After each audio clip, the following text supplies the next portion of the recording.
I am absolutely thrilled you're here today because we are embarking on a truly transformative journey.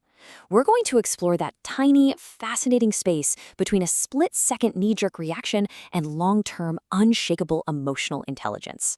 We're talking all about mastering the pause and the deep biology behind emotional maturity. Okay, let's dive right into this. You know the feeling, right? Ever sent a text you regretted literally 5 seconds later? We've all been there. You get a frustrating message, your heart rate spikes, your fingers are just flying across the keyboard, and you hit send. And then, bam. Exactly 5 seconds later, that cold wave of panic washes over you, and you're just wishing real life had an unsend button. It's a completely universal human experience. But why does it happen so fast? Because let's be real, in our everyday lives, and especially in the workplace, the stakes for these micro moments are incredibly high. Snapping at a coworker or firing off an impulsive, defensive email can deeply damage your professional reputation. But here is the absolute most important thing I want you to hear today. This kind of emotional immaturity isn't a moral failing. No way. It's actually a biological default. To understand how to rewire it, we first need to look under the biological hood. All right, so let's kick things off with part one, the anatomy of a reaction. Let's see exactly what's happening in our brains and bodies when we, well, lose our cool. It all starts with something called emotional dysregulation. Think of your ability to regulate emotions like a volume control dial on a speaker. When you have control, you can keep the volume at a nice, manageable level, even when the situation gets super intense. But with emotional dysregulation, your brain simply cannot regulate those incoming signals. The dial just gets cranked all the way up, making your feelings overwhelmingly loud and incredibly difficult to manage. And when that volume is maxed out, it creates this massive disconnect. To the outside world, dysregulation just looks like a total overreaction, like a tantrum, a verbal outburst, or snapping wildly out of proportion to whatever triggered you. But internally, man, it feels like you're entirely stuck, completely consumed, and overwhelmed by a wave of emotion you just can't steer. Which brings us to part two, your nervous system explained. Now, what's really interesting about this is understanding why that feeling of being stuck is so powerful. We have to zoom in on the incredible network of nerves spanning the body. Specifically, take a look at the vagus nerve.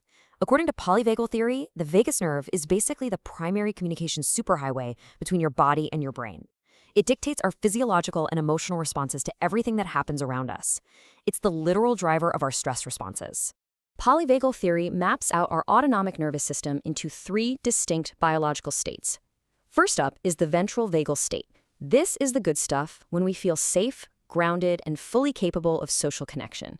Second is the sympathetic state. This is your classic fight-or-flight zone, where anxiety and anger hang out, and definitely where those impulsive texts get sent. And third is the dorsal vagal state, which is associated with extreme stress, immobilization, and just completely shutting down. Whether we react calmly or totally explode depends entirely on which of these biological states our nervous system is currently stuck in. So how do we fix it? That's part three, the power of the pause. If our biology is so heavily rigged to push us right into fight or flight, how do we overcome it? Well, the renowned psychiatrist and philosopher Viktor Frankl captured the ultimate solution beautifully. He said, "In all situations, you always have the ultimate freedom to choose your attitude." The profound wisdom here, and I absolutely love this, is that between any biological stimulus and our outward response, there is a space. And in that little space lies our freedom. So the crucial point is that this space isn't just a metaphor, it's an actual, scientifically measurable phenomenon called the executive control window.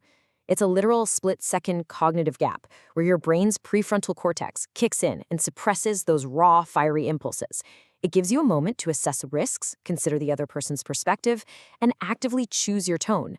That tiny window of time is the literal difference between venting destructively and persuading effectively.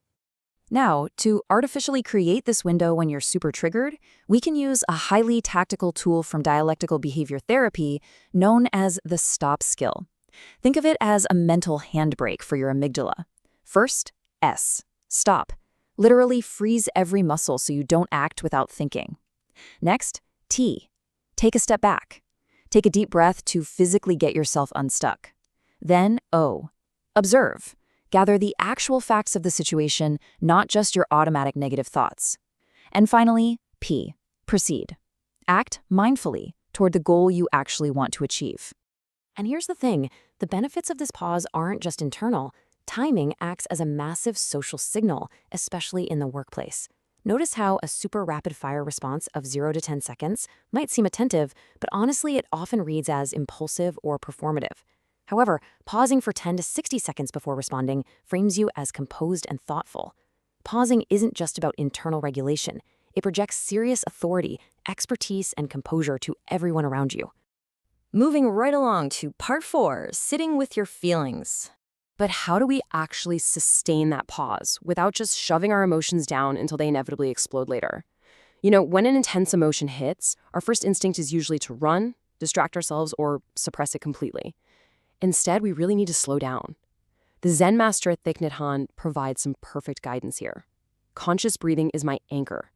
Taking a deep, deliberate breath grounds your nervous system. It sends a physical, undeniable signal to your brain that in this exact moment, you are safe enough to feel. Once you're anchored like that, you can start to observe the emotion a bit more objectively. You can literally say to yourself, slowly and deliberately, I am noticing that I am feeling angry, and I can make space for it without judgment. This specific phrasing is just incredibly powerful. It separates your identity from the emotion. You aren't the anger itself. You're simply the person observing it, allowing it to rise and pass through you, almost like a wave on the ocean. So, to really effectively sit with your feelings, keep this sequence in mind. Pause and breathe. Name the exact feeling. Get really specific if you have to. Notice where that tension lives in your body, whether it's clenching your jaw or a tightness in your chest. Let the feeling just exist without rushing to fix it. And most importantly, offer yourself some compassion instead of self-judgment. Because research is crystal clear on this. Avoiding emotions just leads straight to burnout and chronic stress, whereas leaning in and processing them, that builds deep, lasting psychological resilience. And that brings us to our final section, part 5, cultivating emotional maturity. When we start stacking these split-second pauses day after day, they compound. They fundamentally shift our character. The contrast here is pretty striking. Emotional immaturity keeps us trapped in this exhausting cycle of blaming others, dodging hard conversations, and just reacting impulsively. But when we actually utilize the pause, we naturally transition to the traits of true emotional maturity. We start taking responsibility, setting healthy boundaries, adapting to change, and genuinely seeking personal growth. And this brilliantly illustrates the massive real-world payoff to all this growth. Data from the Yale Center for Emotional Intelligence reveals that professionals who develop strong emotional intelligence and communication abilities are a whopping 58% more successful at resolving conflicts. Think about that. This simple act of pausing literally makes you more than half again as effective at navigating the absolute hardest parts of your job. So to grab that 58% boost, here are some everyday tactics you can start using literally right now. First, try to map out your specific emotional triggers before you walk into a stressful meeting. When giving tough feedback, always focus strictly on the behavior, never the personality. Practice perspective taking to instantly diffuse tension.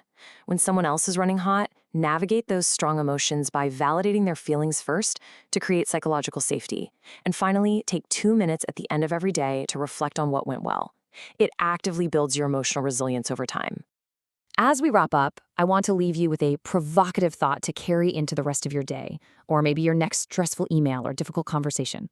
What would change in your work and your life if you treated every response as an opportunity to prove your judgment rather than your reflexes?